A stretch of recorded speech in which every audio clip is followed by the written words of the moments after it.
मी आज घरच्या मलाईपासून साजूक तूप तयार करणार होते. तर साधारण 8 ते 10 दिवसाची मलाई असेल.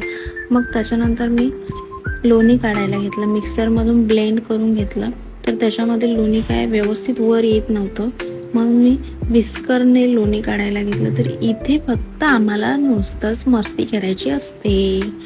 मग ते फक्त माझ्या हातामध्ये जे दिसेल ते त्याला पाहिजे असते. लोण्याचा गोळा काढून घेतला, त्याला तापवायला टाकलं.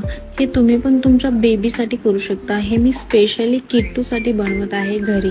आणि 6 मंथच्या बेबीसाठी किंवा कोणत्याही इयर असो मंथ असो, बेबीला तुम्ही घरचं खायला दिसलं तर खूप छान राहील. म्हटलं तोपर्यंत तूप होईपर्यंत आपण त्याच्या खाण्याचा इंतजाम करावा.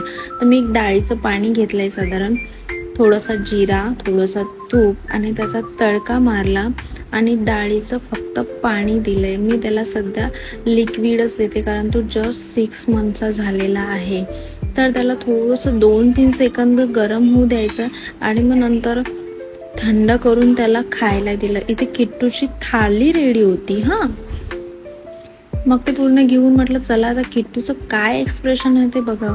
पण इथे त्याला नुसतंच कधी पण मम्माचा प्लॅन फ्लॉप करायचा असतो. प्लेट घेऊन त्याच्याकडे गेली तर त्याने पूर्ण प्लेट ओढून घेतली. इथे माझं साजूक तूप छानपैकी थंड होऊन तयार झालेलं होतं. एकदम रवाळ बनते, छान बनते. तुम्ही पण असं करू शकता घरच्यासाठी, बेबीसाठी, तुमच्यासाठी सुद्धा करू शकता. तर घरी केलेलं तूप कधी पण छान राहील. मम्मा पण खाणार, बेबी पण खाणार. मस्त खा आणि स्वस्त रहा. बाय.